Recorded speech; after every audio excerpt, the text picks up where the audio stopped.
This week at Interior. President Obama this week announced that he will call on Congress to expand protections for Alaska's Arctic National Wildlife Refuge, widely considered one of the most spectacular and remote areas in the world.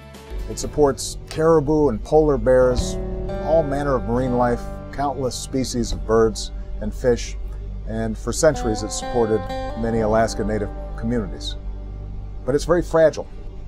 And that's why I'm very proud that my Department of Interior has put forward a comprehensive plan to make sure that we're protecting the refuge. That conservation plan maps out the Fish and Wildlife Service's management strategy of the area for the next 15 years. Secretary Jewell says just like Yosemite or the Grand Canyon, the Arctic National Wildlife Refuge is one of our nation's crown jewels, and we have an obligation to preserve this spectacular place for generations to come. Read more about Interior's conservation plan at DOI.gov. Interior is inviting public comment on a draft proposal for offshore oil and gas development for 2017-2022.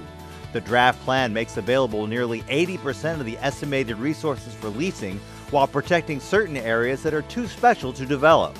Right now, 18% of America's oil production and 5% of its natural gas production come from offshore resources, generating billions of dollars in state and local revenues while supporting hundreds of thousands of jobs. The announcement is an early step in a multi-year process to finalize the plan, with several opportunities for public comment.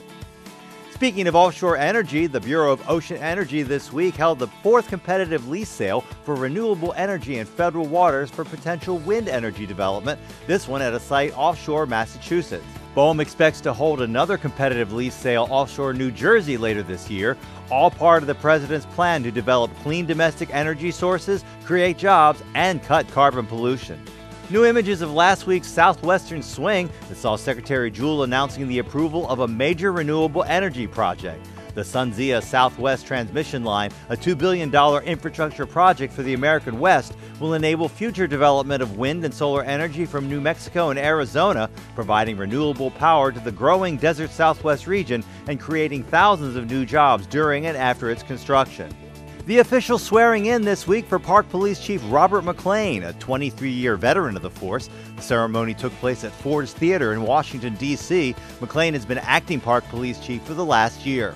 And the National Park Service and Tournament of Roses Association are partnering to kick off the Park Service's centennial with the 2016 Rose Parade in Pasadena.